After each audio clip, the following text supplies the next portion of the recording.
आपा काय चाललंय? चालले ती काम. बर ते जाऊ दे. हा. मी काय म्हणतोय, कॉलेजात मास्तरनं फी मागितल्या आणि जर फी लवकर नाही दिली तर त्यांनी सांगितले पेपराला बसून देणार नाही. अरे तुला मी मागच्या वेळी फी दिली होती, ती काय झालं? अहो आप्पा, ती दुसऱ्या परीक्षेची फी होती. असं काही अड्यागत करताय? असं म्हणतोयस? हा. ए डागत वे रोहन, एक मिनिट. तुझं काय पेपर चालू आहेत का? हो.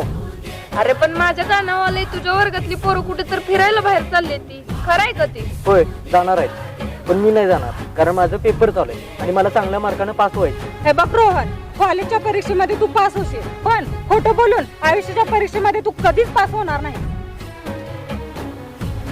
आप्पा माफ कर. हिरव्या गाण्याचं दान दिलं त्यानं, वसाडाचं रान झालं जी.